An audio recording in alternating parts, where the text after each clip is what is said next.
the meeting has started. We will, yeah, I think it's fine to let him in. We can ask him, you know, I assume he's here for public comment, or maybe he's just bored and wants to listen. Okay, I will let him in as soon as so we're now recording on YouTube, and Charles, for some reason, I don't know if you can help me, for some reason I'm not able to access the waiting room now. I just admitted him. Thank goodness for Charles. Here.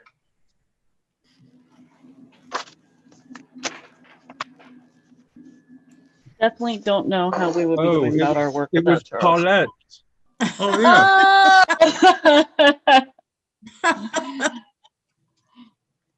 Sorry about Hi, that. Paulette. Hi, Hi. Paulette.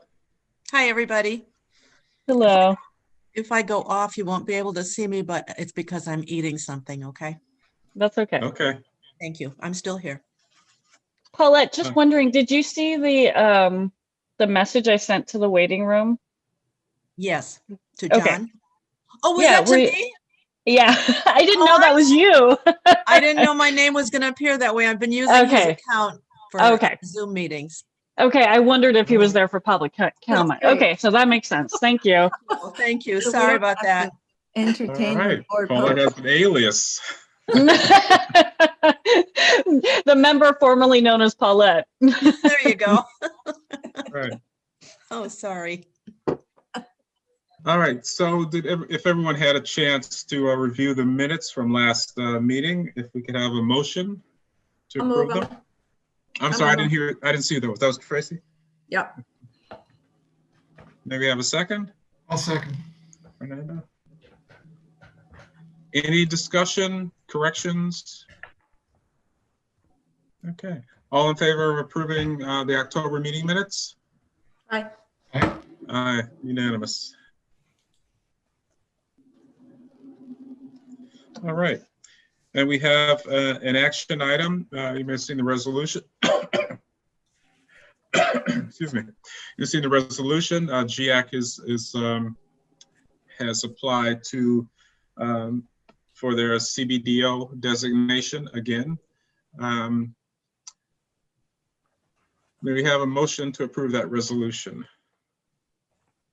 I'll move it. Teresa. I'll second. Okay, discussion. It looked pretty straightforward, and we've reviewed them again. They've, as you can see, they had, was it 8 out of the 14 board members meet the criteria for the designation. We're pretty familiar with them. I'm not sure if there's any questions. Feel free to ask. Any discussion? Oh, Paulette, you're muted. Yeah, go ahead. I don't have a copy of the resolution. I didn't get one in my packet. So could someone just read the results? Sure. Let me find it here. Just take me a second to get down to the resolution. Thank you.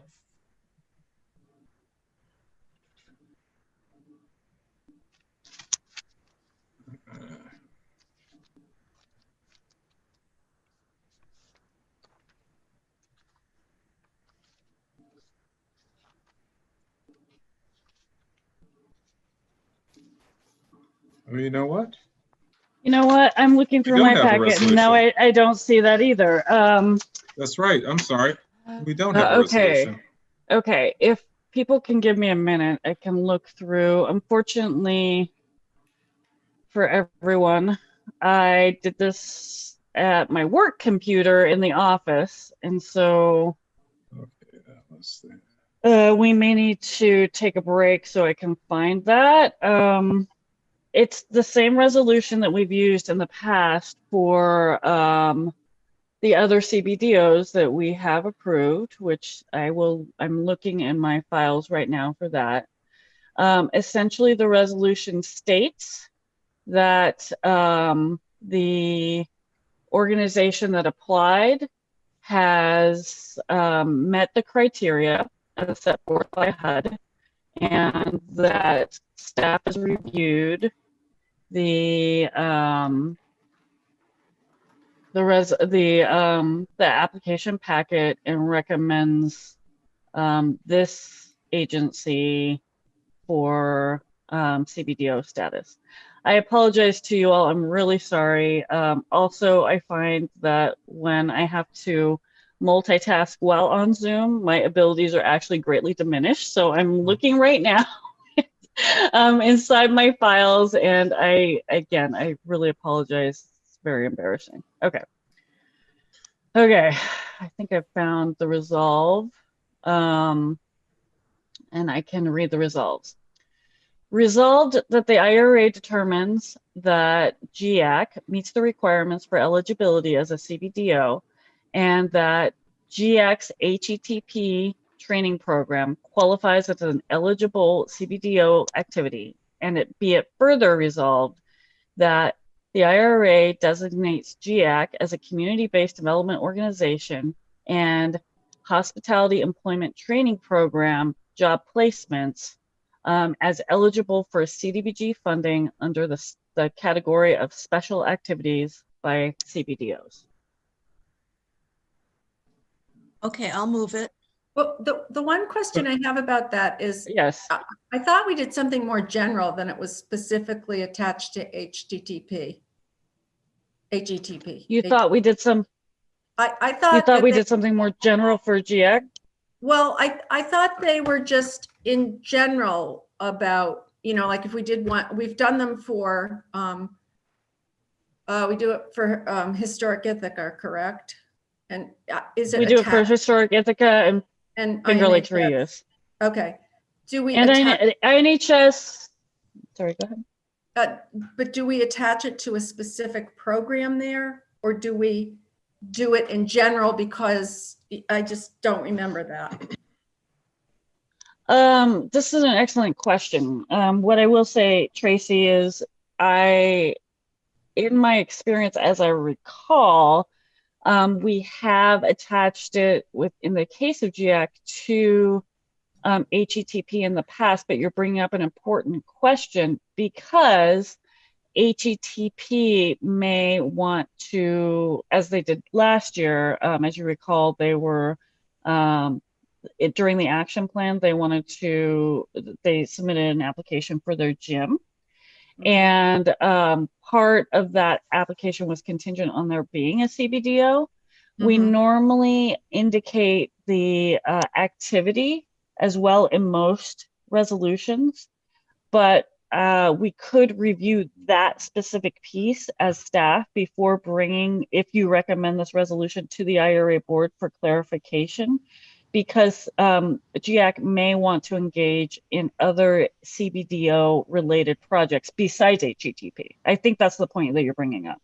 Yes. Or that would allow them that flexibility. So yeah, but that I think is an excellent question that we could answer as a staff before bringing this resolution to the board, if you recommend the resolution, and then you could indicate that you want the resolution to reflect whatever that decision was. Okay, are the other ones tied specifically to a program within the organization? Well, if it is, yes. I don't remember. Yes, Historic Ithaca's is, okay. And Finger Lakes Reuses has been also in the past. Okay. But as you remember, Finger Lakes Reuse also was in a position at one point where they wanted to do more than their economic development training program. They wanted to potentially look into other development opportunities as an organization. But normally the resolution does reflect the activity that is indicated in the action plan. Okay, then I'm fine with that. Okay. So Paulette moved the resolution. I'll second it. And I want to thank Paulette for catching that. We hadn't seen the resolution. So. I'm really sorry. Further discussion on this item? All in favor of approving the resolution allowing GIAC to GIAC's application for CDBO? Yes. It's unanimous. Thank you. All right, so discussion and then another resolution around the, first a discussion about the warming centers, and something we talked about the last couple of meetings for people experiencing homelessness, and we're into the winter season, it feels like today. Definitely does. Okay, so yeah, I wanted to let you know that I'm gonna bear with me because some of this I know that you members are familiar with. We've discussed different pieces of these projects in the past, so I'm going to attempt to summarize in a brief way and give you an overview of where things stand currently. And this relates to the resolution that I sent out yesterday. Again, apologies for getting that out yesterday afternoon, regarding the basic sanitation station. So I'll try to explain how that basic sanitation station came into being too, because I anticipate that there's probably going to want to be a lot of, questions and discussion about that. So, so basically bear with me on that. So as you may recall, one thing that has been happening since the pandemic started is that the various organizations that do street outreach have been meeting on I believe it's a weekly basis. Liddy Barger of the Continuum of Care coordinates that group. And the idea is really to, understand, everybody, all different organizations have different approaches to how they do street outreach, just as they have different approaches to how they do their services, but it was really meant to be able to improve, not that I don't want to say improve, promote communication between the members, gain some shared understanding of what the needs were, and be able to kind of work together as a group to bring forward ideas and such. So there were various ideas in the community, not just in the street outreach group, but in the service provision community, about ways to serve homeless people during the winter. So one idea, as you may recall, was something like a warming trail, where maybe different organizations who provide services to people who are homeless, who are not open to the public and possibly not, they're seeing people on a very limited basis. So they're gathering spaces that may have existed in the past aren't available. But the idea was, would those groups be willing to maybe host a hot beverage where people could come and get a hot beverage and then move on? I don't think that there was a lot of appetite for that type of solution, because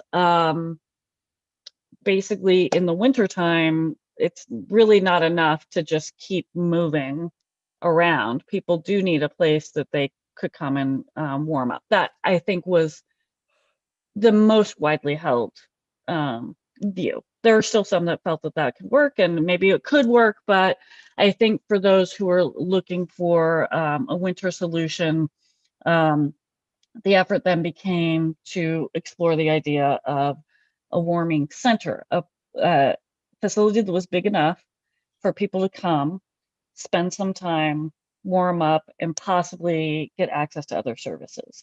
So both Loaves and Fishes and the Friendship Center were interested in pursuing that type of idea. And as you may recall, the Friendship Center brought forward, an idea that would involve putting a tent in their back patio with heaters and allowing people to circulate in and out of the building.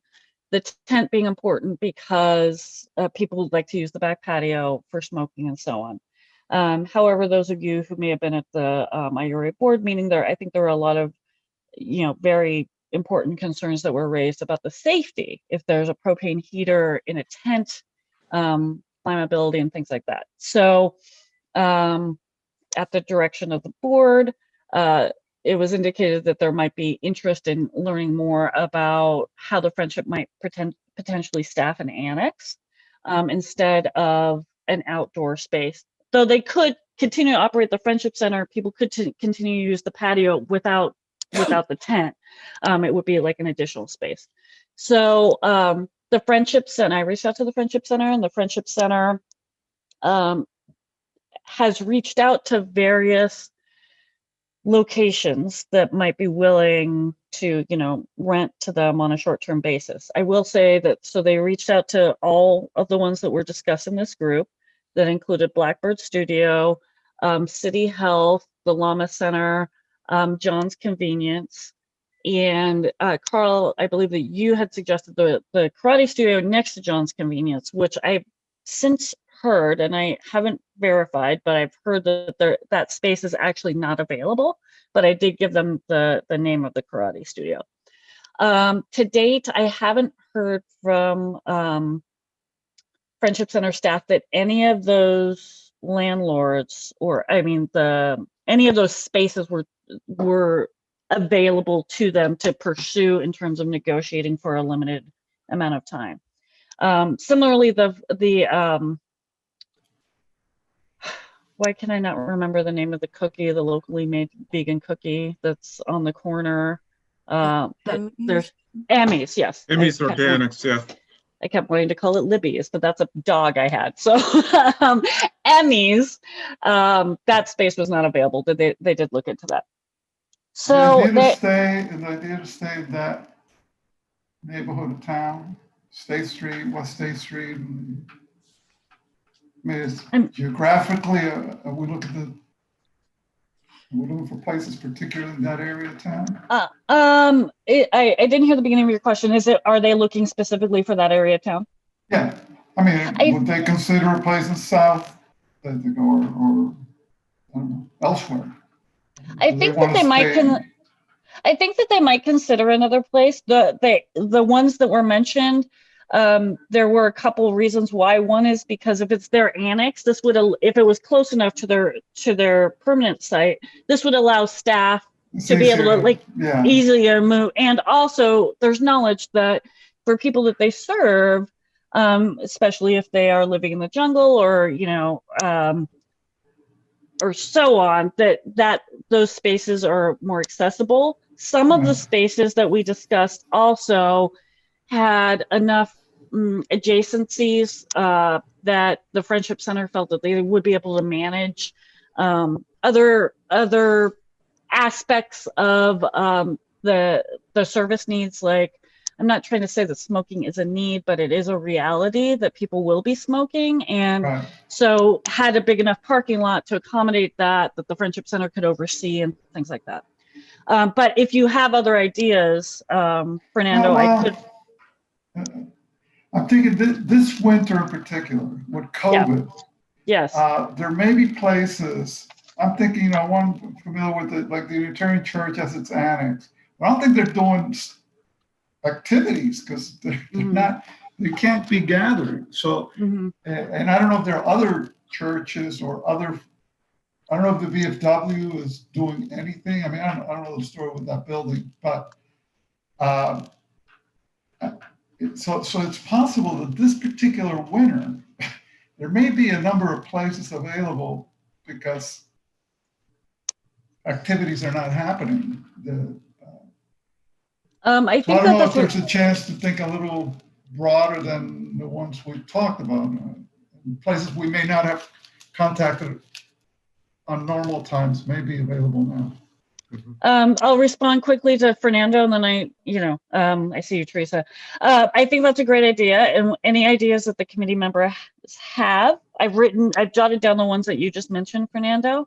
You can email them to me and I will assist the Friendship Center in getting that information out. I know that some churches that were approached at various times, and you bring up an important point that things are kind of ever changing, but at other times, I know that not the Unitarians necessarily, but some other churches had concerns about offering services that they might normally do because of their parishioners' age and vulnerability, and that if there were two populations kind of moving side by side, that people might be exposed. But we have been in the pandemic for a while now, and maybe there's enough expertise has been developed about how to create socially distanced activities if churches are willing to give up spaces that they're not using for programming. I think that's an excellent idea. But I also saw that Teresa, you had your hand raised. I was just going to say, it doesn't really have a parking lot, but staff renovated that house into an office building, but I'm pretty sure it's empty now. And I don't know if that's because they're all doing Zoom or if they just moved somewhere else. The one where he used to live. So is that, they just put in all the smoke alarms and handicap bathrooms and all that. It has a ramp. I mean, it seems like if they're not using it, it could be what you need, except for the smoking space. I mean, it just has a little, not a parking lot really, but so I don't know if that's something that because staff must be on board with serving the people that we're talking about serving. I know the staff has been involved in some of these conversations, as you'll know from the portable restrooms conversation that's coming up. I don't know if the Friendship Center has approached staff about partnering for that space. I don't think they have. Center, is that a sober place or?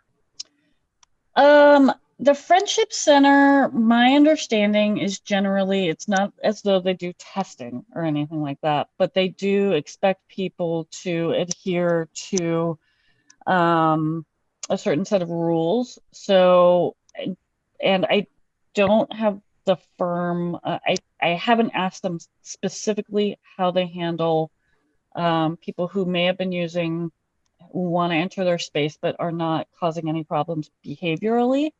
I think the Friendship Center really is, you know, they are a DSS, they receive some funding from DSS, so they have to comply with any of the rules and regulations that OTDA, which is DSS's regulatory agency at the state level, require. So they may have some more requirements than, say, STAP does. Let's say that. In fact, I'm sure they do. But so I don't have a firm answer for your question, but probably the Friendship Center will try to serve people for whatever their need is.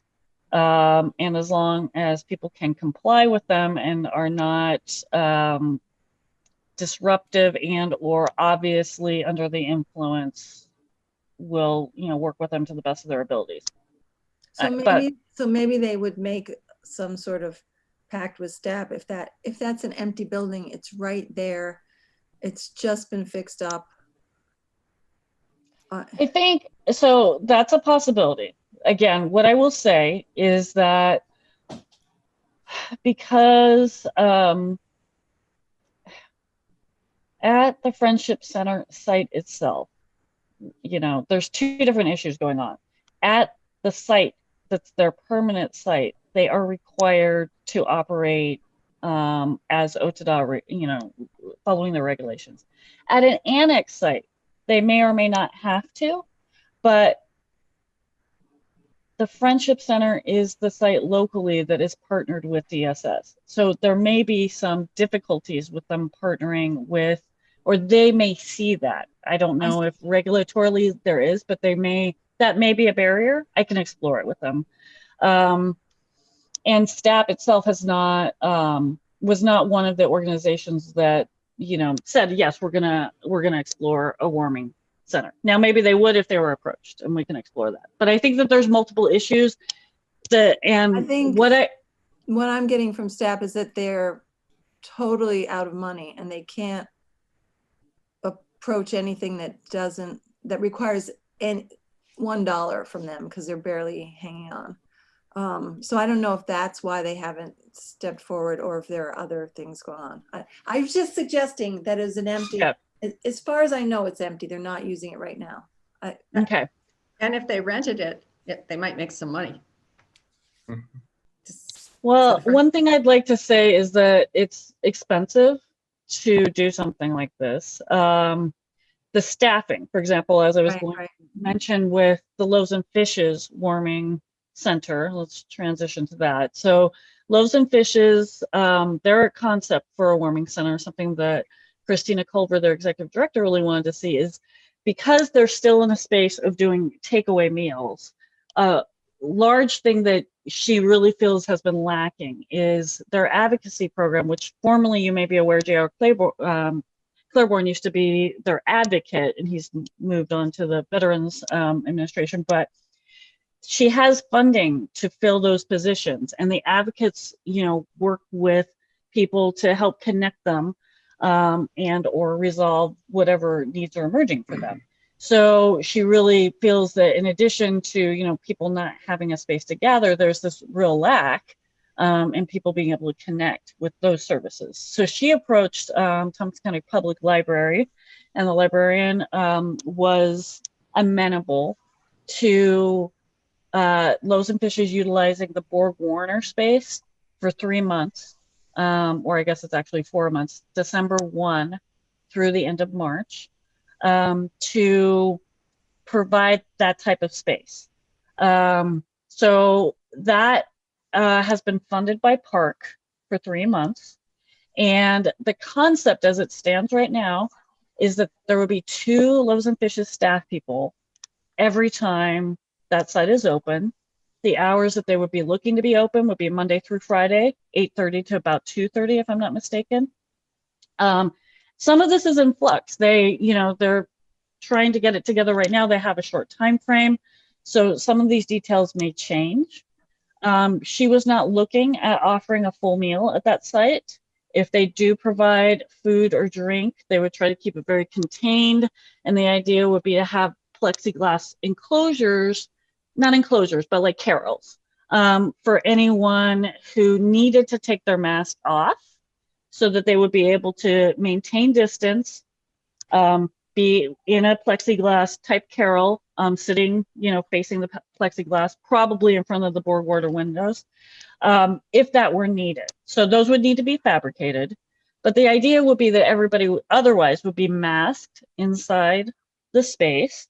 The advocates would be there, and they would continue to invite, as they did in their dining hall, all manner of other service providers throughout the winter to, provide information and referrals and things like that. That's Christina's vision, as I understand it. And I know that she posted the job positions as soon as she got funding from Park.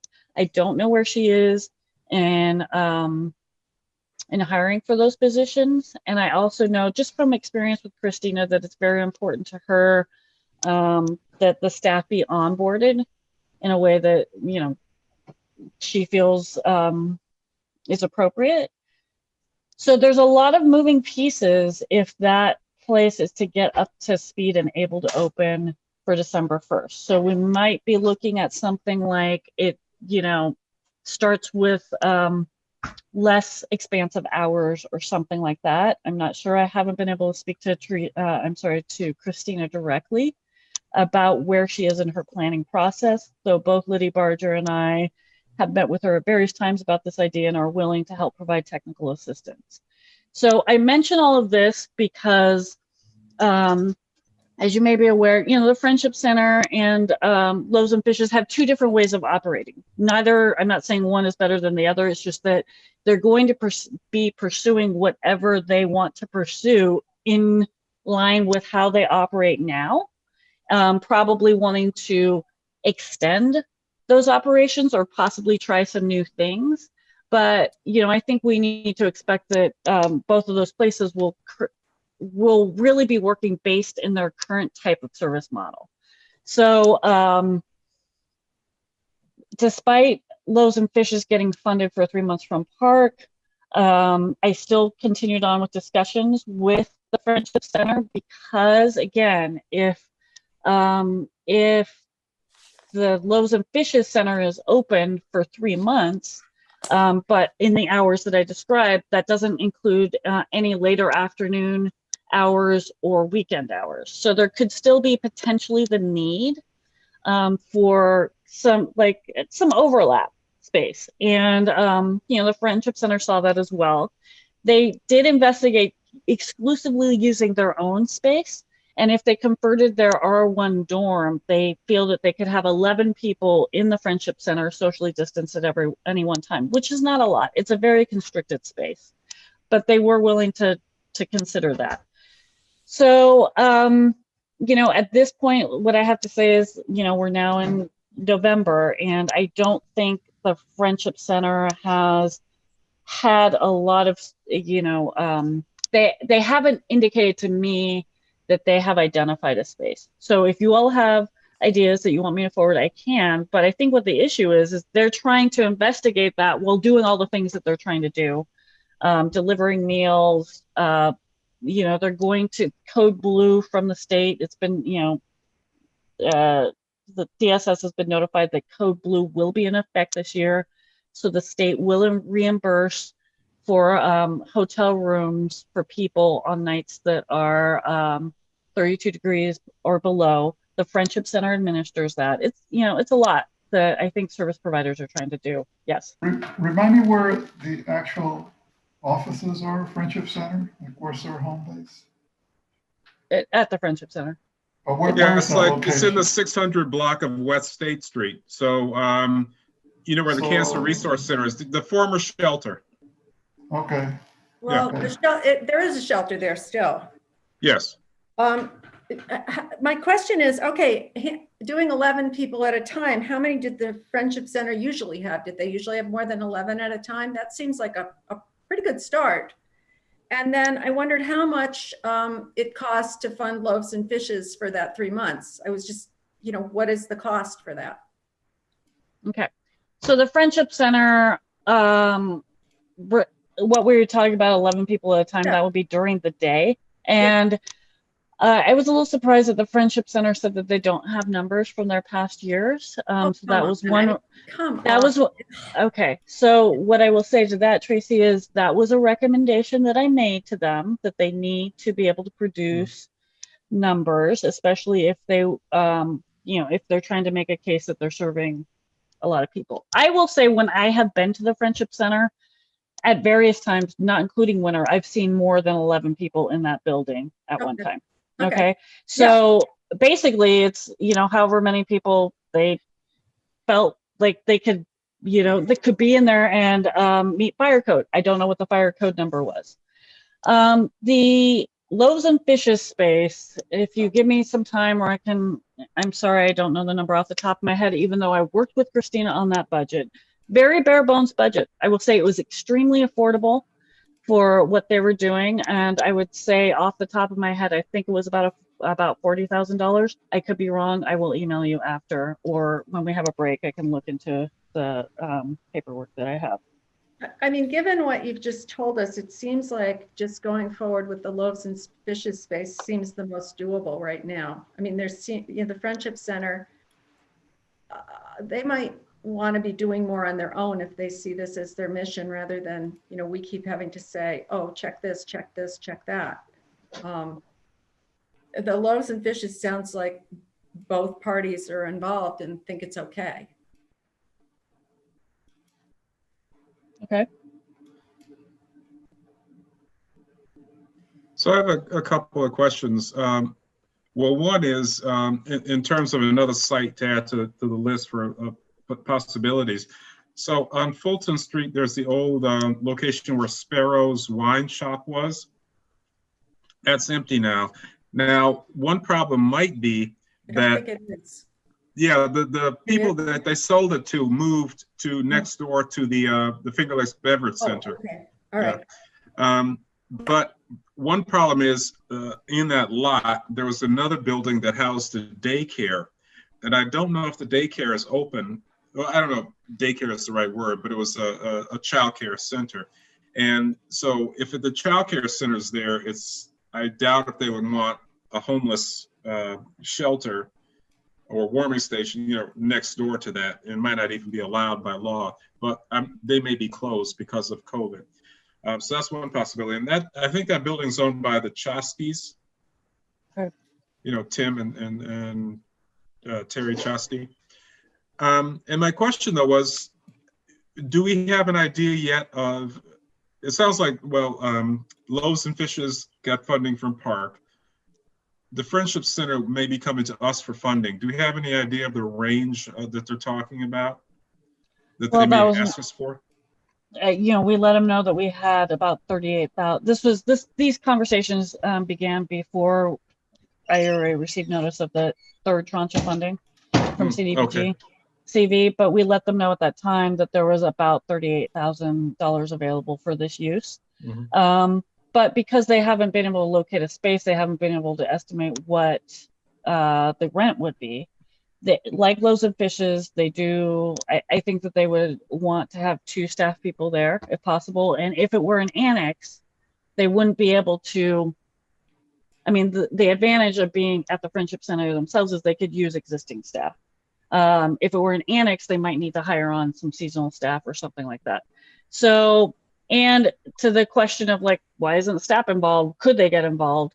As various committee members have brought up, you know, there's a lot of need, or there's a perceived need for a lot of oversight at any kind of service that service providers would be staffing. And this is a time of extremely constrained funds. As you know, people are needing to, organizations are laying off people rather than hiring. So for a lot of organizations who have been approached to provide various kinds of services, and I don't necessarily mean approached by me and IURA, you know, it's not necessarily that we're trying to drum up, you know, we're not necessarily, you know, trying to lead the charge. What it is when, you know, there's an identified need, we try to explore who might want to pursue that and how we might provide technical assistance. But what I'll say is staffing is extremely expensive, and the same concerns that all of you normally bring up in terms of funding, and you know, it's like, if somebody's hired, how will that person be sustained after this activity, or would they only be hiring for a temporary position? Those are all the kinds of questions that organizations are grappling with. As you'll see when we get to the program updates section, I've been extremely impressed with the level of pivoting that our community organizations have been doing to try to meet the various kinds of needs that COVID has brought forward, while being under a tremendous amount of financial strain. So, you know, I think that, you know, there's a lot of, I don't know if that answers the question, but the cost could tend to be high if they're hiring people. And honestly, most places would need to hire people to be able to staff something like this. Right. Yes. Another question is, does the Well, county Teresa have had her hand up first, Okay. Tracy. Oh, sorry. Oh, I just want to ask, I don't have a good sense if on the one hand, all the places where people used to go are closed, the library, churches, whatever, or if on the other hand, there are a lot more people on the street. I have an idea that there are a lot more people on the street than in previous years, but do we know if the unhoused numbers are up, or is it just that all the places where unhoused people used to be able to go are closed? Do we know? Okay, in terms of do we have counts? No, we don't. The annual pit count that HUD mandates occurs in January, 3rd week of January every year. And it would be I don't know, HUD has not issued guidance right now about what their expectations are to do that during COVID. But that would be where we would know on a certain night in January how many people were unstably housed. So I think it's a number of issues at play. I think that to answer your question, what I will say is service providers, most service providers that provide services to homeless people and or anybody who's in a vulnerable population. For example, STAP is one of those. STAP doesn't exclusively serve homeless people. They serve people with AIDS. They serve people who have other needs, who may be housed, permanently housed, maybe in an unstable housing situation, maybe unhoused. And there's a lot of agencies in the community that do exactly that. They're not, they may be known for serving a mostly homeless population, but they may serve actually quite a broad array of people with vulnerabilities. And in fact, Christina Culver brought that very thing up. The large number of those that they serve actually have housing. It may not be optimal housing. They may be couch surfing. There may be issues within their housing, but they're coming to Loaves for the fellowship and for the food that they provide. So a lot of people that Loaves serves are technically housed. Service providers like OAR, for example, I would say the majority of those that they're working with do have a place to, stay or sleep, and a certain population are also homeless. organizations are at this point, there's still quite a lot of trying to operate the best that they can, trying to provide in-person services on a limited basis. It might be by appointment, it might be for a certain window of office hours, it might be the social distancing model where, like, if I come there and they're meeting with somebody already, I need to wait until they can see me. So those are the kinds of things that we're seeing in terms of how operations are occurring right now. The library, Tompkins County Public Library, the last I checked, and actually you all might know more than I do, it still was not open for regular browsing hours. And the library is a place that, you know, as we know, it's pretty well utilized by people who are unstably housed or homeless. So, so that's one question. Are these gathering spaces closed? And I would say in general, yes, or open, you know, for very limited times or numbers of people. Are there more people that are homeless or unhoused? That's a question that a lot of us have been grappling with, trying to find out.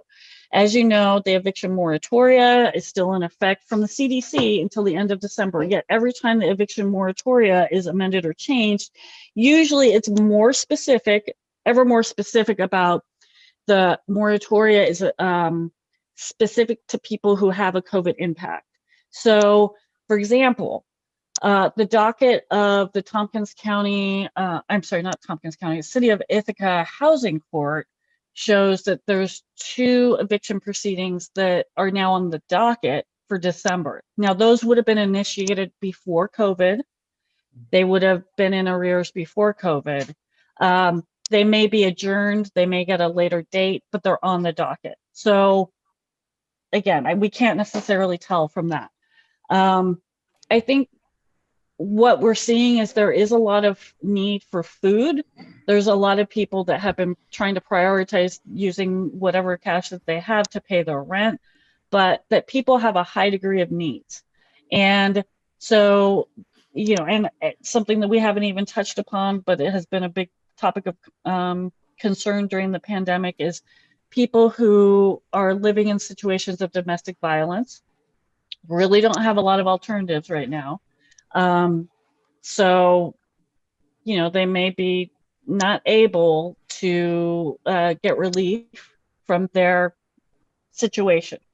People who are outside, who are congregating, who are, you know, who people have questions about. I think that there are all sorts of reasons why people are gathering and outside. What I will say is, if you have, for people who have a decent space to be inside during cold weather, most people, I think, would opt for that. I think we really need to see that being outside, even for activities that may appear outwardly for socializing, during cold weather is really a last resort activity.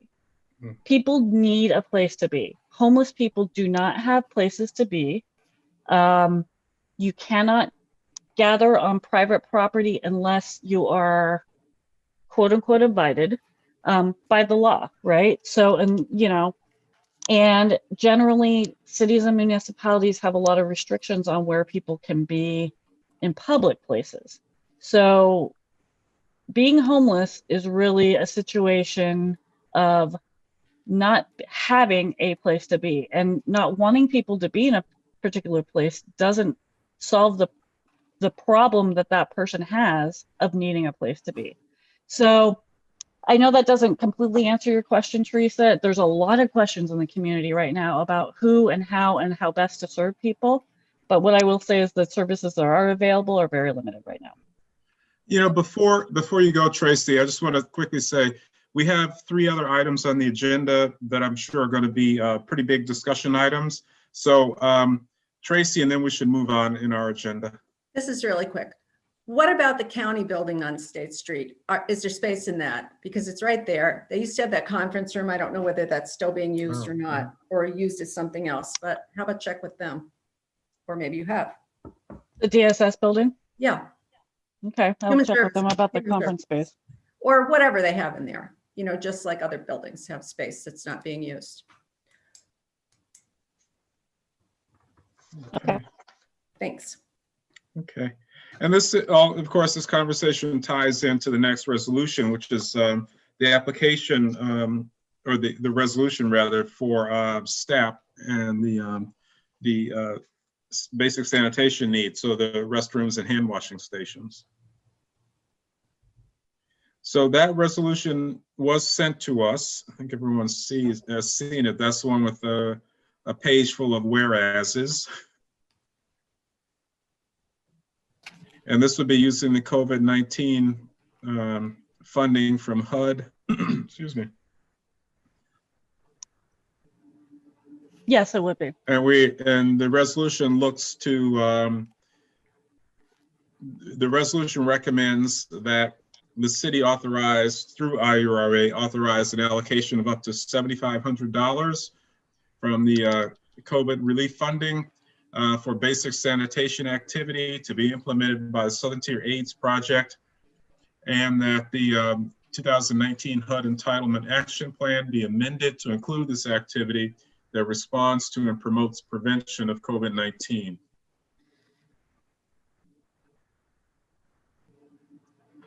And I'm sorry, go ahead, Anissa. I just wanted to say, I'm not sure if everybody was on when I mentioned this earlier, that this resolution, you know, as with all resolutions that this committee considers, can be altered, can be recommended with, you know, different provisions or conditions or alterations to what you see now. If anybody wants some background on how this resolution came to be, I can give that. I know that you're under a time crunch, and there's also a tour that many of you will be going on at 11 a.m. But if anybody has questions or wants to discuss, I'm available. Sure. So can we move the resolution and then second, and then we'll have a discussion? I'll move it. I'll second. Okay, thank you. Discussion. I think it's a good idea. Okay, Paulette? I have a couple of questions. Let's start with time frame. Is this for COVID time only? What happens when we're done with COVID, say a year or 2 years from now? I don't see a time frame in here. Okay. So the estimate for the cost of the porta potties, for 2 porta potties to be cleaned at least once a week with hand sanitizer to be available, would cost for a year $5,500. I believe it's like, I'm sorry, I have the notes for the monthly breakdown, but so the amount stated is for a year, but it does not need to be that amount. It could be month by month, it could be anything. But to your question about COVID, it is specific to COVID. It is specific to addressing a need related to COVID. The funding can only be used to address needs that respond to or prevent or otherwise address COVID-19. And that's why this came into being, because there aren't other places right now for people to go to the bathroom. And preventing disease transmission is, you know, an objective of COVID. CDBG-CV funding, sorry. That's okay. I also wondered about if we can stipulate somehow the location of where these would be on the property. And I also had concerns about, and I'm sorry if this opens up anything, but the whereas that says that the STAP program possesses the knowledge and administrative capacity to administer the program. Do we know that for a fact? It seems to me that, you know, you're talking about people being laid off and people having hard time. And I'm also seeing activity, you know, people kind of hanging out there. That's my other question. I guess I'm not familiar enough with why we need to provide this. Don't people just go there and exchange or get a new needle or whatever and leave? Isn't that what they're supposed to be doing? It seems to me there's more of a hangout piece to that. that we would be encouraging. Okay. So the reason, so let me try to work backward, and I'll please remind me of anything I'm not getting or not addressing. So again, the group of service providers in the COC and also the street outreach workers, this is an idea that, not an idea, this was something that they've been discussing as a need. People need a place to utilize restroom facilities. A variety of service providers have been a part of that conversation. And honestly, I will say, from what I understand, is though service providers see the need that's out there because people don't have places to go to the restroom. And my understanding from a brief conversation I had with Joanne Cornish is that the Department of Public Works has been cleaning up, human feces throughout the city. I don't have specific details on how much, how often, and where. The downtown core is what my understanding was, but I can pursue further information about that. But DPW is, their crews are having to clean up in ways that they never had to before. So that, again, this was a conversation about a month and a half ago that I had with Joanne spoke of in a staff meeting that we had. I can pursue further information. But so the service providers that were discussing how to do this, a number of service providers were approached with, would you be willing to host porta potties? And honestly, I think the service providers see the need for the porta potties, but see their own constraints in being able to provide the type of oversight that probably that they would feel most comfortable with, or and so on. So it's not an easy activity to gain traction for in terms of finding a host. There were plenty of service providers that suggested places that they think that they would be, that the porta potties would be needed, but same service providers did not necessarily feel that they had the bandwidth to be able, or the capacity, the staff capacity to provide whatever oversight might be needed. Staff happens to be the service provider who expressed willingness to do so among a bunch of service providers that were involved in a discussion. But you're right, Paulette, I think that their capacity is very limited. I mean, if it were, is this a 24-hour operation? In other words, will there be locks overnight when no one is there? And I ask this from a kind of an experience when we had a 24-hour business. The overnight situation was, there were a lot of things going on then that don't go on during the day when the place was more populated. So everything from blood from people shooting up to a death. So I'm just wondering, supervision during the day or when, when people are there is one thing. I wondered how the security for overnight would be. So my understanding is that the idea of the porta potties is that they would be available, unlocked 24 hours. That's my understanding. I will say, Paulette, to your concerns, whenever porta potties are established anywhere, and you bring up very important and concerns. Everybody has those concerns, and rightly so.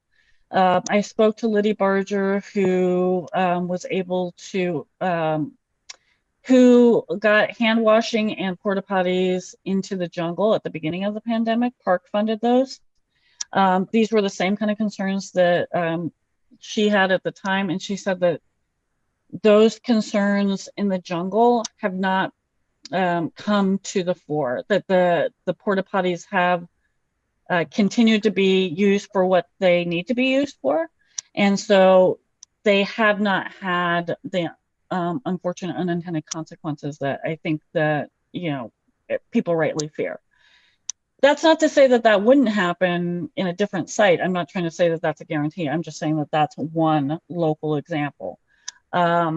But yes, I think that this is part of the reason why even in normal times, it's very difficult to for somebody needing a restroom to access a restroom because of what you're talking about, because of illicit uses in restrooms, and businesses and so on, lock their restrooms to prevent that, understandably. I guess What what kind of- I'm saying in terms of this particular, I think this is, a worthy cause. I just think we should put a lot of stipulations to it so that it's done the way safely and the way we need it to happen. That's my concern. Good points. Fernanda? What kind of structure are we talking about? Your basic individual porta potties? Is this going to be one of those trailer bathroom facilities? Have they talk about restroom and hand washing, but they don't describe it. Okay, so basic porta potties, not on a trailer. I mean, when I called the brain drain, I didn't ask for a trailer, and they gave me their basic kind of entry level quote. There cannot be water hand washing during the winter because of freezing of the water. It has to be hand sanitizer only. If there's other options, I can look into them, but this includes at least a weekly servicing. They can be serviced more often. Well, it's not like it's a heated facility or anything like that. I don't think there's going to be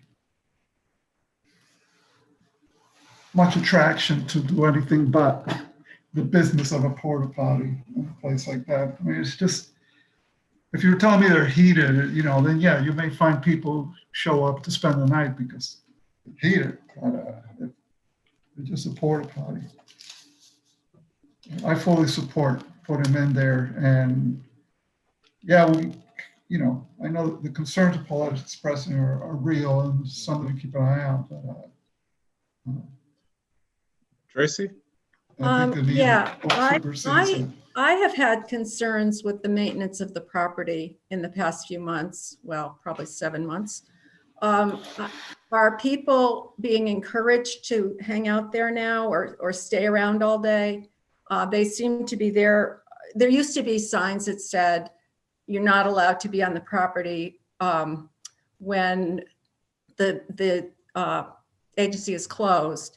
But now there are quite a number of people all the time, and there's a tremendous amount of trash. So I feel like the property really isn't being maintained. And I'd like to know that if we're providing the porta potties, that there's some sort of structure, staffing or whatever, to really neaten up the place. Before you answer that, Anissa, I will say I walked by there Tuesday morning, and there was someone picking up trash in front of the building, and I didn't see a city truck there, so it didn't appear that it was a city employee. So that made me wonder, has staff started, having someone cleaning up outside? They've been working on it, and they got a dumpster, which they have in the back now, which I think made a big difference. And then as soon as they installed that, Landmark noticed and told them they have to build a enclosure for it because it's visible from the street. Because the trash people have to back in, so they need to have it in exactly the right place so they can pick it up. This is Michelle, starts with an M, McElney. I don't know, I was talking to her yesterday. And they are going to put a fence which will close the back parking lot area at night. So that's coming. So the sharp collector is going to move out front because that has to be available. And I asked her, because I saw this resolution and she happened to call me about the fence issue. And I said, are the porta potties, going to be right out front? And she kind of said that depends on whether Landmark, gives them. So I don't know if they're, my sense was they wanted it to be available 24 hours. So they would put it in the front yard. But if they have to put it in the backyard, then the whole backyard is going to be locked when the staff is not there. that, I don't know how long it's gonna take for that to happen, but they have a quote for the fence now, and Where would the fence go, Teresa? across the driveway. But how far back? Is Ju- it, In front Just- of, just behind the air conditioner, I think. okay. So she said there's gonna be a vehicle gate and then a pedestrian gate so that people can, so that during the day, the pedestrian gate will be open, and then they'll only open the vehicle gate when, because I think it's only staff that parks in the back. I don't know. But I told them I would pay for the whole thing because she was like, well, we can get this fence, but we have no money. So I was like, yes, I will buy a fence for you. This is why I know stuff about the fence, but I really want a Portland Lou. You should not take time now, but just go home and Google, or you're all home already, Portland Lou. But I don't know how to get the money for that. It would look so cool. And but anyway, Portland like the city, Portland Lou. Portland Lou like the city, LOO. Okay. But they're not cheap. Anyway, that's enough of that. I support it because I think this year really has been different, and there's been a lot of humans defecating on our little front lawn there, and I ranted to my son about it, and my son, who is a poverty lawyer in DC, is like, Mom, what you have to consider is all the bathrooms are closed. There are no bathrooms for these people, so just get over yourself. So we need bathrooms for these people. We just need to put them wherever we can put them. Right. I'm in favor of it. Yeah. New solution. I would say, bathrooms for the people. and first, Teresa, it's easy for your son to say that, right? He's not having to get the shovel out. I support this too, but I would suggest that cleaning more than once a week is going to be needed. And I think well, we don't know what the capacity of the hand sanitizer station is, but certainly cleaning the porta potties, I think once a week is not enough. But of course, that increases the cost. I agree. When they develop a budget, they may want to be conservative and think about, okay, what's it going to cost to do it twice a week? Yeah. And if indeed it turns out to be once a week, then so much the better. They can, they'll have the money to extend it. But this might be something to just think about, because you don't want to have the facility, and if it's not well maintained, it's not going to work for the users, and it's going to be a total turnoff for everybody in the community. It's just not going to succeed as an effort. So it needs to be well maintained, I think. Go ahead, Anissa. Okay, so in terms of the estimate, the reason that the resolution says up to $8,820 is two reasons. One is $8,820 is the amount remaining in our first tranche of CDBG CV. But the estimate is actually for a year of, I'm sorry, I don't have in front of me, there was once a week cleaning or less frequent, but it works out to be about $5,500 for 2 porta potties for a year. So the idea of including an amount that they could go up to is exactly for this reason. If there was a need or a desire to see it clean more often, I don't think that I called the drain Brain for an estimate. I don't know who other provider, who Liddy Barger called for an estimate, but so I did not ask for a daily cleaning cost, and I don't think that Liddy has, but we can ask that. I still think it would fit within the $8,000 mark if they want to be cleaned every day, which I think is a perfectly reasonable condition. So I think within the amount of money that's allocated, you could have that, and you can put other conditions on this resolution. I would like to have some sort of condition about making sure that the whole property is tidy and picked up. I mean, I'm glad to hear, Teresa, I don't walk by there every day, I used to. But it's been rather daunting by the crowds of people in the trash and some panhandling and certainly no masks. So I would like to have something in there about, you know, we're saying that they have the capacity. Well, I want to make sure that they have the capacity if people are there all the time and they're cleaning up too. I don't know if other people feel that's important or not. No, I agree. That's totally fair. I mean, are you seeing better cleaning up now, really?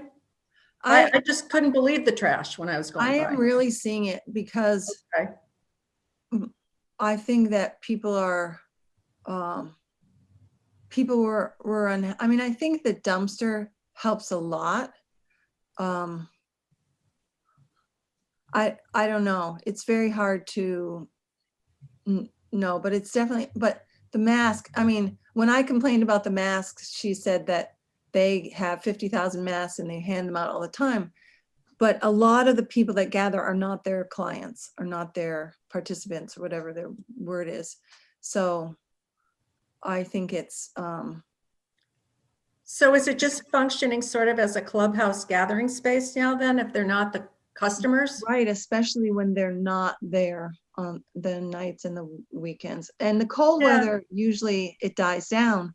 But if people have no place to go, I don't know. So, I mean, we really just need places where people can be indoors, where we don't make them be sober. Or it doesn't seem like rocket science, but I don't know how to get it, how to make it happen. Mm-hmm. Well, we may definitely see people finding someplace to be inside when it's not, when they don't want to be there in the winter. We don't know. Right. And as we just talked about, you know, it is an issue that's being worked on. So hopefully we'll have a resolution here. If not Loaves and Fishes at the Borg Warner Room, perhaps the Friendship Center will be able to find some place. But yeah, I totally agree, Teresa. Paulette? I would like to have had someone from there speak to us, and so that we could ask questions of them directly. My guess is that we're under a tight time frame now because winter's hitting, but as you plan, I don't know if anybody else is interested, but as you plan for speakers in the future, this is one group that I'd really like to hear from their point of view, what they're experiencing, and how this is working out for them. Yeah, I think that's a great suggestion. It would have been helpful before we saw this resolution to be able to question them about all these questions that we've just had, and also to make them aware of our concerns on each one of our concerns. Yeah. Anissa? Paulette, I can definitely reach out to staff and ask them to meet with this group in the future. I'm sorry if that was an oversight on my part. On Monday was when I received this request, and I discussed it with Nels in terms of being able to get it to the IURA board to consider before December. So, and I also just want to underline that this was a question that actually, the request came from the COC asking if we could support this, not from staff itself. As I mentioned at the beginning, COC and other service providers were looking for hosts for porta potties. I don't think that this is, you know, I'll just repeat what I said before. Staff offered to host them. I don't think it's like their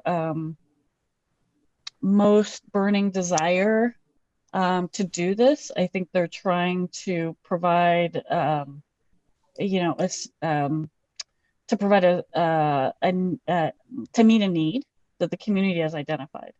So I want to put it out there. I think that staff was trying to, you know, work with this community of providers. And I think that you all have many important concerns and questions for staff, but I just want to put out there, I don't think that this is something that I don't want there to be the perception that staff approached me and didn't give enough time to for us to fully consider it. It was actually another community partner that approached me because it's seen as something that's the service providers wanted to see happen. So I don't know if that clears anything up for you, but Yeah, and I want to be clear, I didn't mean that as a criticism. I just no, it's felt okay. that it would have been really helpful. Yeah. I just mean that I think staff was approached in a different context, and a different group was trying to, COC was trying to support the need for the porta potties. So it's not as though staff actually, I mean, staff agreed to be the site. I'll just leave it at that. Thank you. So we have our resolution Wait, as. can I say one other thing? I mean, ultimately, I think it would make a whole lot more sense if porta potties were at the Human Services Building parking lot. They'd be right next door, but they'd be more also accessible to people who aren't using staff. And then maybe all those people who are just being there, even though they're not clients. But, maybe that's another topic. So. Yeah, Anissa? Yeah, I mean, I think that the Human Services parking lot, I mean, there's a large parking lot there, so it kind of makes sense. I mean, both the city and the county could also host these, could host porta potties. I think the same questions would come up. Who would oversee them? Would they be available at night? How would they be staffed? How would they be overseen? Where would same kinds of questions would also come up. It does make sense though. I mean, Tracy, I see your point. It's like DSS's building is right on the other side of staff. Mm-hmm. And I know that they maintain their property now. So my question would be, what kind of, would that entail a delay in the decision? Because it would have to go through, I don't know if the county, the director of DSS could say, or commissioner, or whatever, could say yes, or if it would have to go through the county legislature, which might mean a delay. It is something I think that we'd like to get done quickly. So that's the question. I have some information there. One is that I think you can anticipate that anything would create a delay. I think that if you want to put conditions on this resolution and try to have the funding available if the conditions can be met, that's one way to try to facilitate both the situation that you would like to see and the porta potties getting funded if it meets those conditions without further delay. That's one pathway. Second pathway is, another local funder could try to take this up, and they might not put the kinds of conditions on that you all have discussed. So it might be seen as a way to both address some of the concerns that you have and get the porta potties met if you do that. The third part is ESG funding, which is emergency shelter grant funding, CV, COVID, that the county received and that DSS is administering. Part of the question had been, I think this proposal had originally been built into the uses of funds for the ESG funding. However, the question that I believe was raised by someone with knowledge of those funds was that it can't be shown, the ESG funds must go exclusively to people who are homeless. And it's hard to demonstrate that with a porta potty, that only people that are homeless are using it. And so there were some questions about how they would comply with that specification from HUD. And I think that's part of the reason that this porta potty, the policymakers with knowledge of the funds inside the county are not sure that they can meet that compliance issue. And that's part of the reason why we were asked if we could do it with CDBG CV funding, to be short. Yeah, my sense is that we're not asking that someone else fund it, but just could it be placed on county property? So I'm sorry, Carl. Part of the reason I was just trying to get background to why that was conversation within county about these funds. I don't know why they haven't volunteered to do what what the committee members have asked. Like, could they be funded by another entity but on their property? I don't know why that hasn't been considered. Okay. Possibly because they don't want to ask another agency to fund something that's going to be on their own property. I'm not sure. Possibly. Teresa? STAP does have a back door, side door that opens right onto that parking lot where they have their bike rack. So it could be still on their property, but maybe, you know, on that parking lot side. Oh, that's STAP's property in the Human Service Building parking lot? Is that what you're Their saying? property kind of goes, like the building goes in where the cinder block connects it to the old carriage house. And there's like a little door that I don't think is open to the public, but they, because we were trying to figure out where they would relocate the needle drop if they put a fence. So we were poring over the what do you call it, the survey, and I'm pretty sure their property extends right up into where that parking lot is. So and there's a walkway back there and so forth. So it could be that they could supervise it. It could be on their property, but it could be on where their property connects to that DSS parking lot. And that might solve a number of problems. I don't know, or create more problems. I don't know, but. That sounds good to me. I'm concerned about the visibility if they were to put it in out front. I really am. People walk by there with their babies' carriages, I've seen, and the odors and etc. So I think what you're suggesting, Teresa, might be a nice compromise. But is there some way we can incorporate that in here so we make sure that it happens, if that's what we want? I think you can put any conditions that you want on it. I mean, I think that, I mean, just understanding that STAP may not be able to meet the conditions, in which case the porta potties would not go at STAP, in which case, or another entity could fund it without the conditions. And meanwhile, Steve Gibeon's going to have an opinion. Who? Is he still on Landmark? The Landmark Commission will have to approve the porta potty location because they apparently have control over the dumpster. So, Well, it's a historic district, isn't it? yeah, yes, yeah, yes. yeah, it is. So it seems to me if the dumpster has to be behind a fence, probably the porta potties have to be behind a fence too. Yeah, I would I don't think know. so. Okay, I mean, can I weigh in on something there? yes. I could be wrong, and I can definitely ask Brian, the historic preservation planner, Brian McCracken, just for consultation. My understanding of historic districts was that temporary uses, which it seems like the dumpster would be a temporary use, so I'm not clear on that, but that things that do not permanently alter any facade or character are treated differently than temporary uses. And one thing that this group did talk about too is, does it need to be for a whole year? Can it be for a set of months? Of, can there be a renewal process, something like that? You haven't returned to that, but that's a thought.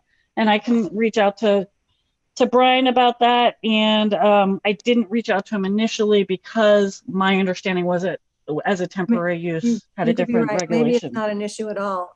I guess they judged the dumpster to be a permanent change. It sounds like it is. So that makes sense that this would just be a temporary thing.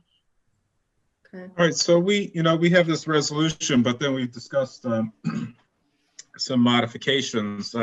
Tracy mentioned about tying it to the property in general being kept up. We're concerned about the location. So that raises a question for me: where does this put the resolution? Do we pass it with these provisions, or do we wait and find out more information, about the landmark, whether the porta potties can go on the side, or should they be in the back? Is there space? You know, should it be on the county property? You know, where does that leave us right now? I mean, if it's really a temporary thing that's for this emergency COVID time, I would even just put it right in the front. I mean, yeah, it's unpleasant to walk by, but it's so much safer than what we have now. I just support it. And I mean, Well, if your you front wanna yard say- is definitely, your What? front yard is definitely in front where you're getting the brunt of it now, maybe. Right. I mean, I'd rather have it in a porta potty, but like maybe you just want to say, you know, make it good for 6 months and then you reassess.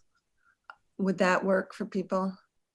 I would like a trial period, yes, because I do want to make sure that the cleanup that you say is getting better, and I haven't been by there in the past probably 5 days, has been better. I mean, I have been alarmed by the amount of trash. On Yeah. your property too, I'll tell you, I've seen it on both, and I've seen you out there with the trash bag. So I feel like the customers are spreading the wealth a little too generously around the area. And employees, I see that as part of their job. If people throw trash in front of my house, I clean it up. Right. And it happens. Okay, well, I think, so it sounds like we'd be satisfied with adding that this would be for a 6-month period of time, and we'll revisit it, or wording to that effect. Yeah, I mean, I would also really wish that we knew where they were and where this fence was, and is the fence really going to happen? And does it make sense to put them behind the fence or up front? But, you know, those kind of matter, but if it's temporary. I don't know when the fence is going to happen because they have estimate from a contractor now. They have to go to Landmark. That takes a couple months. Then I don't know if they can put it in when the ground is frozen because they have to. Yeah. So the fence may not even happen until spring, but I have a commitment from them now that a fence is going across the driveway. And you think the fence is important because why? I'm just curious, Teresa, specifically a fence. Because the people that use it as an outdoor living room have screaming matches all night. I just have 14 people who can't sleep at night. And then it's, I mean, we just were trying to get a fence for the back, the part where they have the patio furniture, but they say they have in the front of the driveway because they can't logistically put it across the wider part. So, Well, wait a minute. They're talking about a fence across, oh, when it would connect to the building. right, Between, okay, so it would go across the driveway to the building rather than across the, right, okay, right. I mean, So sort of where that air conditioner is. So, you know, Right. like where the chimney is, there's the front facades. I don't even know if Landmark's gonna go for it because they told us we could fence in from the back of the house and that we couldn't have a fence. So they may make them try to push it back. I don't know. I just think if you had a patio in your backyard, you wouldn't be hosting screaming parties all night because you live in the house. I have a patio and I don't do that. Right. But that to me is part of the management issue, the capacity. They Yeah. aren't there at night. So That's what I mean. yesterday That's we had a very capacity. sad conversation because she said that their understanding with IPD is that IPD has permission to come on the property and is supposed to respond to screaming, dangerous fights and whatever. And IPD doesn't like to go back there. So, I mean, I don't know, Well, but. I mean, that to me is agency capacity. If that's your property, you need to manage your property. Right, but that's why I think they just need a fence because they can't Okay. All right, manage. well, we're not going to solve that issue of Right. staffing. Anissa, you have something to say, then we should decide on this resolution and move on. Yeah, all I wanted to say is if you can articulate what conditions you'd like, and I can reach out to staff and I can try to, of course, you'd be recommending this to the IURA board. I can meet, as long as staff is willing to meet with me, I can meet with them before the IURA board meeting and try to have answers to the specific conditions that you'd like. I don't know if that would help Carl and Tracy as members of the IURA board. Okay, I have a quick question and a suggestion that in the first resolved, we put the 6 months there. And I'm wondering, the question is, I'm wondering if we're doing it for 6 months and for a year, it would be 5,500 if we would cut the amount to 3,000. That's a question, to ensure that after 6 months that we would review this. Ridiculous. Whatever you people think. No, I But would do that. I think that's where the 6 months would go, though. I mean, that would work for me.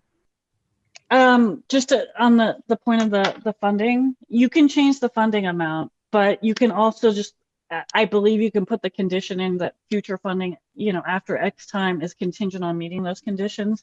The only reason I'm mentioning this is for a total back office issue, which is a contract will be developed for this, no matter the amount of the size of the funding. And if it needs to, you know, if we keep needing to modify the contract, that's additional time and staff resources. And we do have a lot of small contracts that sometimes seem to be, no, I take it back. We don't have a lot of small contracts. The reason we don't is because, you know, there's an efficiency issue there.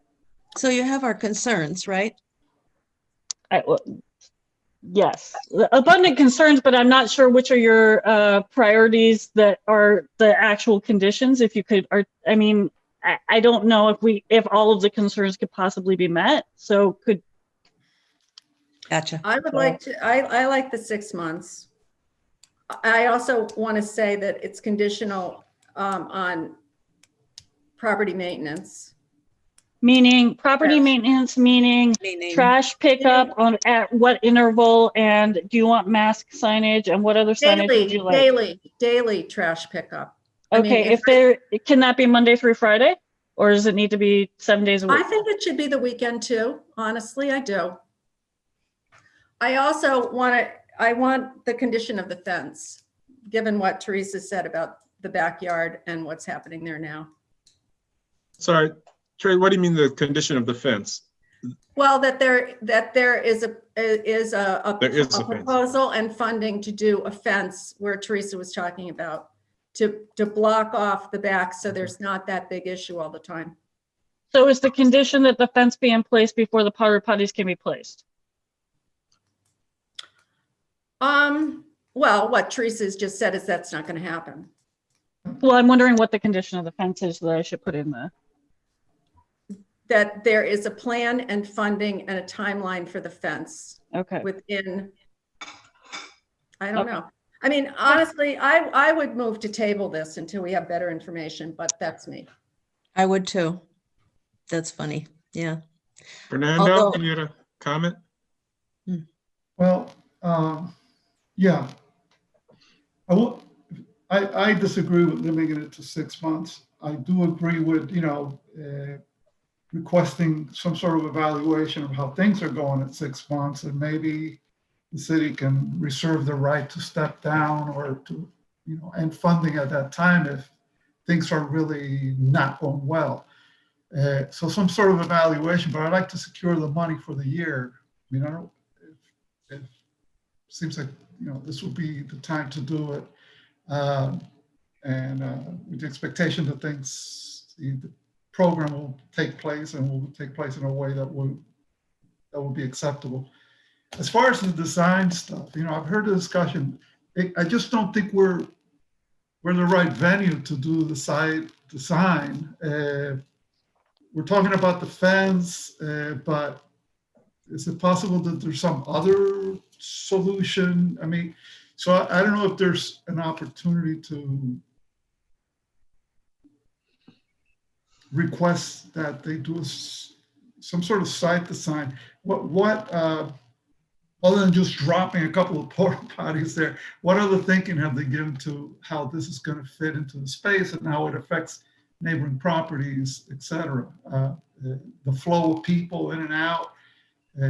Certainly, you guys are obviously much more familiar with the site than I am, but it'd be nice to have some sort of formal, just to see some sort of report, something that they've looked at this and this is what they're proposing. It's not just getting the sites, but it's how they fit. And so I don't know if that requires, I just don't want to stop the process. And if they need this resolution to release the funding, it's kind of like, I'd like to facilitate that. I think ultimately I support the need for those facilities. I'm also beyond happy, that is the how you do it. You know. yes, I'm happy to think about the porta potties also, but I do want them carefully placed, carefully thought out. I want a maintenance plan, and I haven't had my confidence boosted by the way the property has been maintained to now. And that might be right there. You're saying what is coming out of this committee right now is what you just said. You know, we support the project.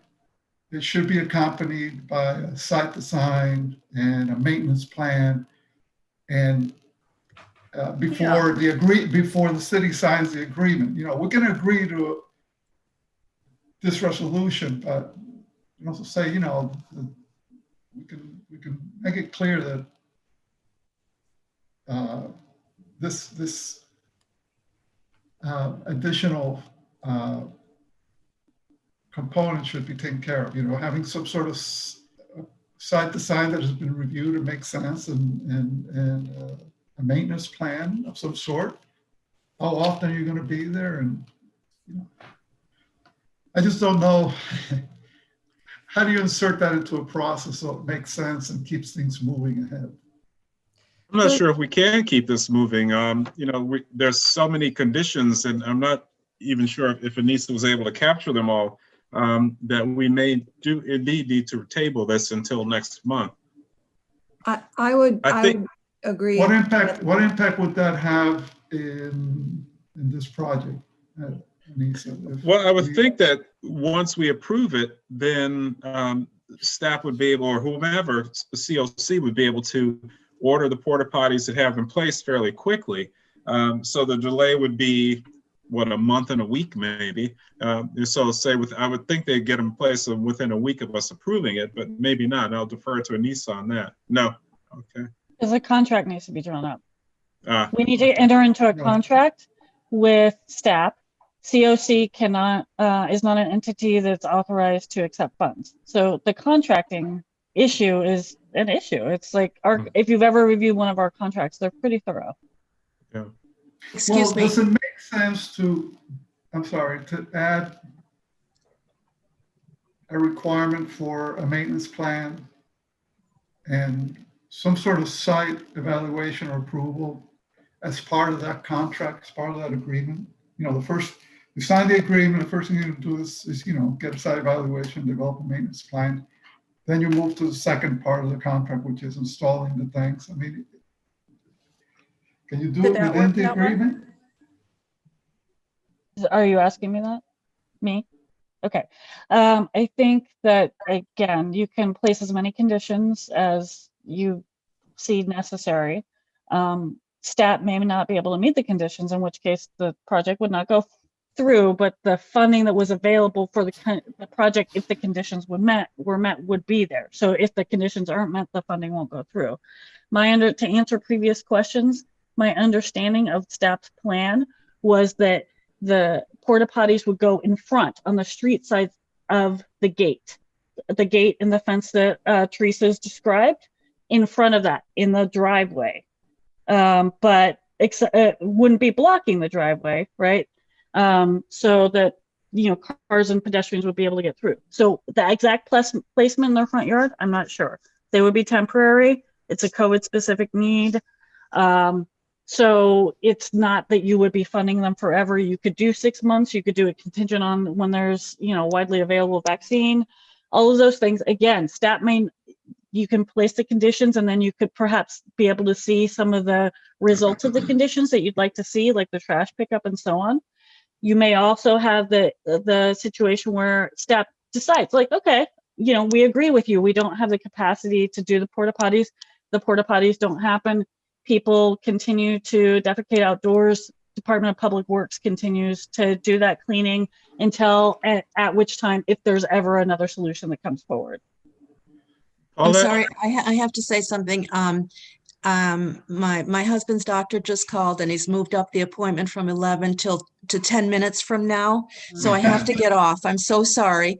I hope we can come to resolution on this. I'm glad my leaving still gives you a quorum so you can move on it if you wish, okay? All right, Paula. Thank you. Have a good day. All right, Paula. Take care. Thanks. Yeah. Boy, this is a tough one. Again, I come back to, I'm not sure how we can do this effectively. I mean, I think we all agree with support having the porta potties there. It's how to ensure that the concerns are addressed and addressed in a manner that staff can meet, because I don't think it would be productive for us to put requirements in that we can reasonably guess that staff cannot meet. But I also am very, as Tracy has articulated, I'm very concerned about the way they manage their I guess it's not even fair to say their population, the population that hangs out there with the trash and all the impacts on the neighbors so far. And so that would worry me if the porta potties were close to the street, again, because that's just going to increase the impact on the neighbors, on the folks walking by. The population certainly needs this service.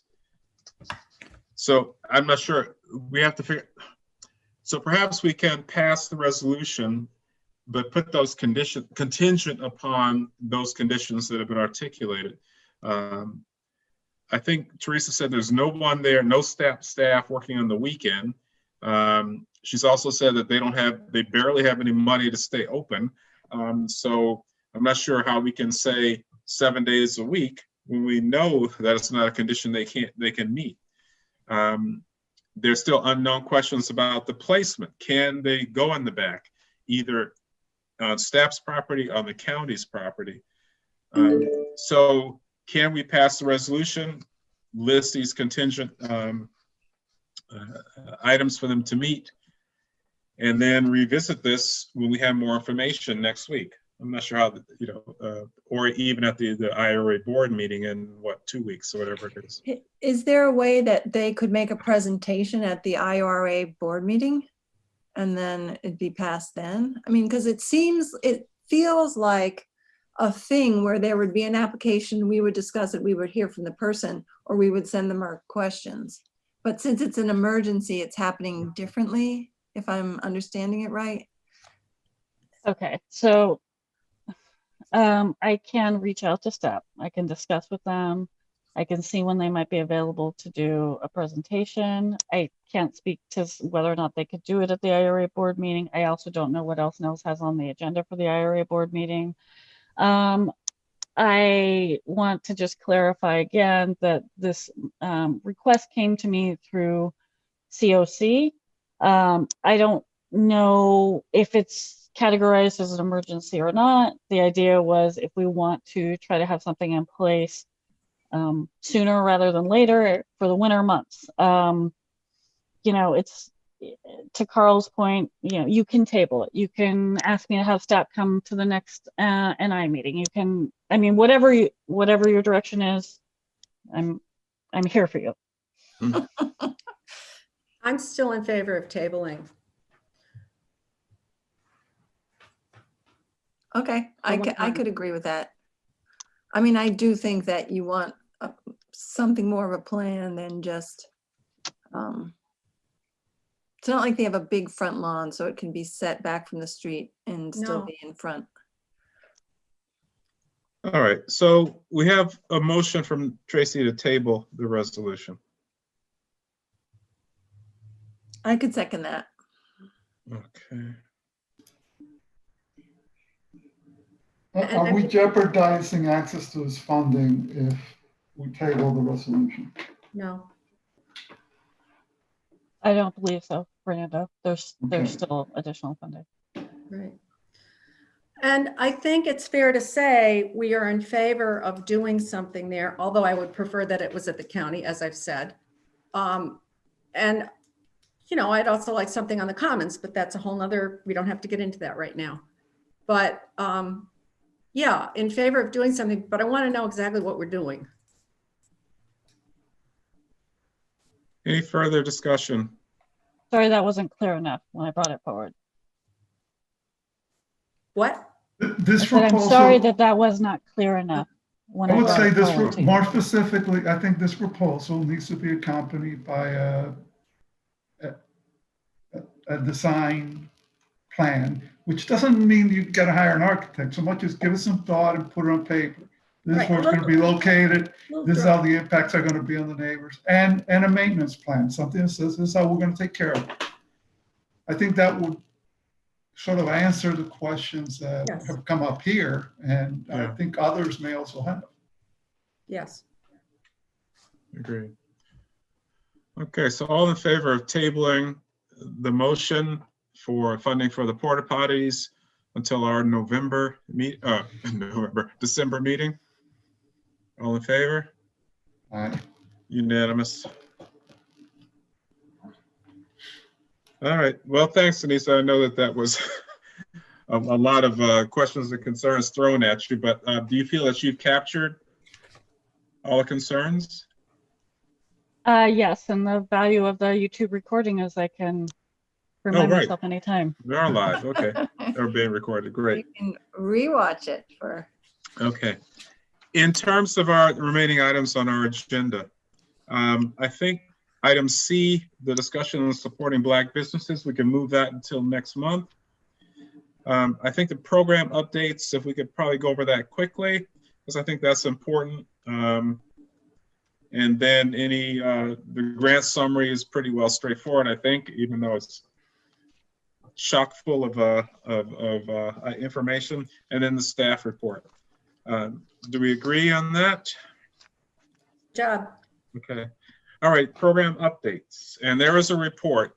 So anything you want to highlight on that, Anissa? Really, I wanted to bring to your attention that in speaking with our funded activities, I've really been impressed with the level of adjustment that really all the funded activities have been attempting to make in the face of COVID, to be able to reach their intended beneficiaries, to be able to comply with the contracts that they have with us. You can see who I've spoken to, both funded and non-funded, and when we get to the staff report, I'd like to also bring up a recent discussion I had with Sue Dale Hall of the Child Development Council. One thing I wanted to highlight under the new and emerging programs, because I'm not sure if people have been aware, is that there was an effort through a community-based group at West Village Apartments in partnership with Dr. Nia Nunn to set up pod classes for children, school-aged kids who live in West Village or in Lower West Hill, to be able to have augmented educational support during this time of COVID. And they spoke to Jerry Dietz of the Just Because Center and were able to secure space there to meet in rotation at least twice a week, different age groups and so on, specifically to do things like physical education and arts education, which, though people might think, I mean, this is my own, sorry, I'm adding this in, but I think those are two very appropriate things to do in a pod situation, because, as you know, a lot of the challenges that come from trying to learn via Zoom is the completely one way of learning. And kids do need, other outlets to be able to increase their learning. There's a lot of studies that have been done on that. So I was very impressed with this effort. They have not come forward to IURA or anybody in the community that I'm aware of for funding for that. And though I was in touch with the coordinators before it started, I haven't checked in. I just want to get that on your radar. It's something that I think is really cool, that really meets a need for school-age children who would not have access to the private pods that other families are setting up. Can I just ask, is that happening now that people are actually going there? Like I said, I spoke to them when they were setting it up, but I haven't had a chance to check in to see how it's been going or where, anything like that. I just wanted to let you know that that was a community-based program that was coming forward. My understanding is that that is occurring. Okay, and they are meeting. They are, yes, meeting at the Just Because. Great. I also just wanted to let you know that HSC is moving forward with something that's been discussed in the community for a number of years, a program to assist people with Section 8 vouchers in locating landlords that will be willing to rent to them by doing specific outreach to landlords and specific understanding of what the landlord's needs are to understand that program. That has part-time funding right now through HSC, and I've been meeting with that staff member and other stakeholders to try to move that forward. So again, you may be hearing more information about that in the future. So other than that, the main takeaways that I just wanted to get on your radar are at the bottom there for committee discussion. This can be for a future committee meeting, but that, as you'll notice in the grant summary, some of the 2019 programs have not been fully drawn down for their funding and probably cannot be. So not that they're continuing to work, but they're just not going to meet the December 31st expiration date. Now, normally the process is for those projects to submit a letter for approval to NELS. The Director of Community Development is authorized by IURA to give the first extension of 120 days to any program that he sees fit who's requested it. So one idea I had after I gather more information to bring to the committee, may be a resolution asking, to be able to make that extension automatic, or discuss with NELS some way to do that to reduce the burden on the organization to provide the documentation and the paperwork to submit that. An idea, just putting it on your radar, may or may not happen. Same thing. A quick question. Has HUD given us more leeway to take certain actions to extend deadlines because of COVID? Well, we already have tools that that don't require COVID specific waivers, but there are also COVID specific waivers. Okay. I think curious. we have enough evidence that these organizations have really been working and trying throughout the period of time of COVID. But these are this is funding that is not COVID specific funding. It's our regular action plan funding. So have you talked to all these programs, and which ones are there ones specifically that you think are in trouble with the deadlines and stuff? The ones I've talked to are at the on the front. I enumerated them on the front. I don't think any of them are in trouble. What I mean is these would normally be coming forward for action probably anyway. We usually have a number of groups at the end of the year that need more time to complete their activities. I'm merely thinking that we might be able to ease their burden in some way by trying to make it automatic, that they don't have to come through, but they still would have to comply and everything. I'm merely floating that idea or putting it on your radar. It may not be necessary. Same thing with achieving their beneficiary numbers. As an example, specific example, HETP I think has done a lot to modify their program so that they can continue to meet their contracted agreements. They're doing a hybrid class. Some people are on Zoom, some people are in person. They're probably not going to be able to reach the numbers that they projected back in 2018 when they applied for this 2019 funding.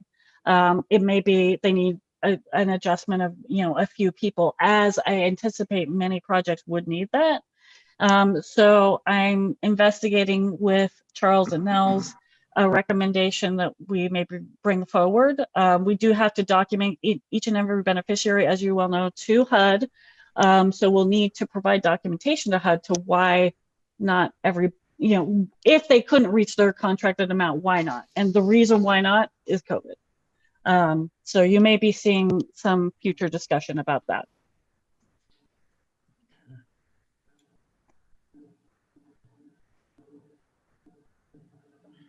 All right, any questions about that? I think we're not surprised that No. given the current circumstances that some of our programs aren't meeting. So on here, when it says no for compliance, this is all relating to the same thing. At the bottom of this chart, and it has a red no for compliance. Okay, it's not no for compliance. I don't think. Are you looking at the grant summary? Yeah, I'm looking compliance for spend down ratio. Okay, so what it means is that's like an internal note that means that they're not on track for having spent it down quickly enough.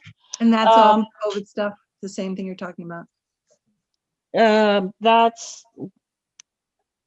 I haven't verified with each and every activity, but a large portion of it has to do with COVID.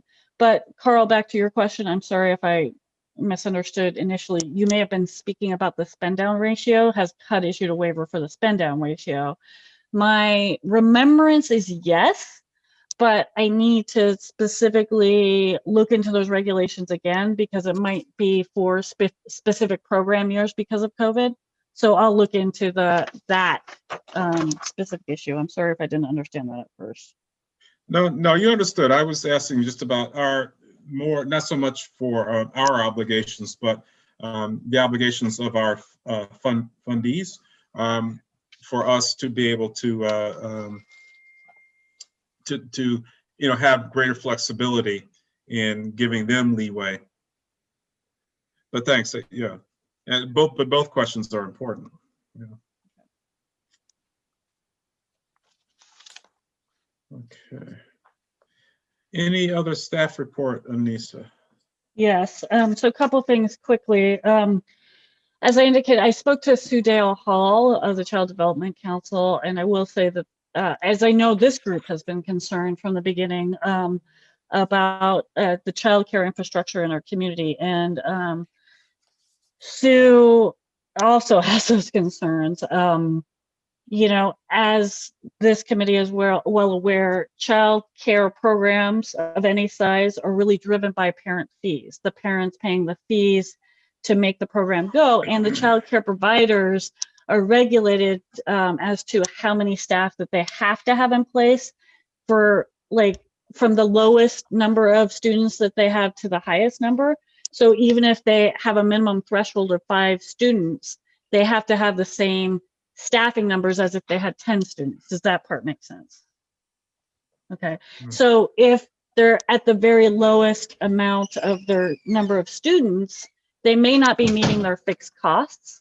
And so this is, I think, an issue that, nationwide, because of how our child care system works, is that a lot of the area daycare providers are barely keeping afloat during this time.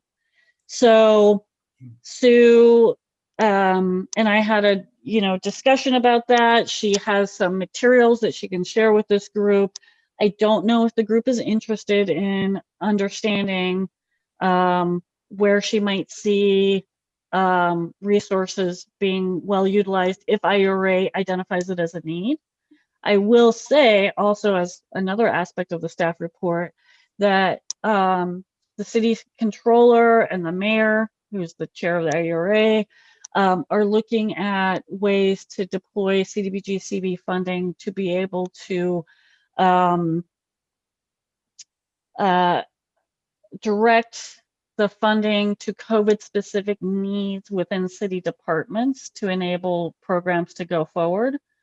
One of the departments being considered is GIAC.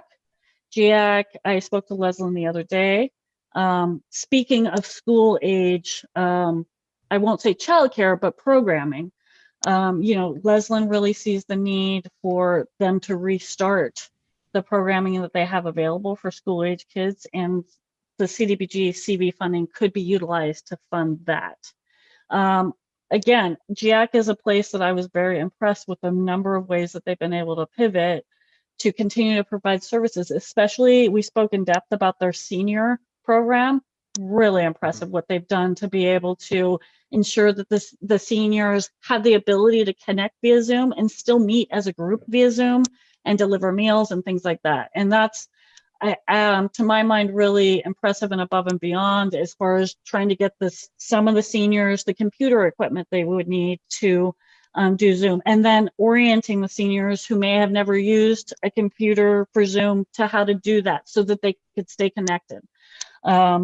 That's just one small example of something that I think is a real bright spot in the community. So to review, we could have Sue Dale Hall come in and speak in the future. You will probably be seeing more information coming forward about the city's desire to deploy CDBG CV funding for uses within city departments that are they would have to be compliant in every way, of course. Thirdly, the INHS Emergency Rental Assistance Program. As you may be aware, that's been being drawn down very slowly. There's still half of the available assistance needed. There have been a lot of questions community-wide from the IURA board, from INHS itself, from other service providers. It's like, why is it not being drawn down more quickly? Part of that we think have to do with the eviction moratoria being extended and people not really being at the point where they see that they need to apply.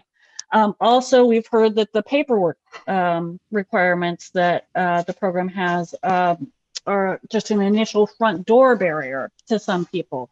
So to that note, Leslin McBean has suggested, and I will be meeting with her and probably the county planner, David West, and INHS next Thursday to discuss an event at GIAC, socially distanced event, probably in the GIAC,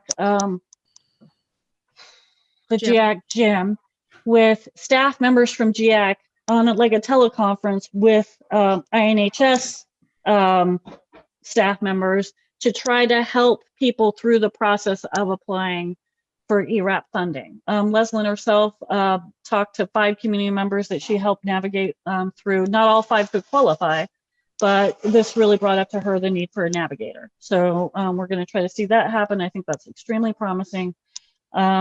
So Nels had asked me to bring to you a simple verbal resolution to see if you're willing to consider the GIAC contract. I'm sorry, the INHS contract for emergency rental assistance currently expires December 31st of 2020. Extending that through June 31st of 2021 would allow for further outreach. It's on the same track as the other funding that they have that is set to expire on that date. And NELS would have the ability to still extend it 120 days beyond that if needed without coming to the IRA board further. So do we just need to move that? Yes. Okay, I'll move it. I'll second it. Okay. Okay. So I heard from the group in the last section that you would like to hear from STAP next month. Yep. We noticed, or I noticed that the last time we had 2 presenters, we might not have had enough time. Would you like to hear from Sue Dale Hall? Okay, if STAP isn't able to come, shall I schedule Sue Dale Hall? Sure. Okay. Yes. I do think it works better if we have one because we kind of got jammed up a couple of times. Agreed. By the way, we didn't vote on that resolution. We just Let's moved it and seconded. So we all in fast-tracked favor? it. Yeah, all in favor? Aye. Aye.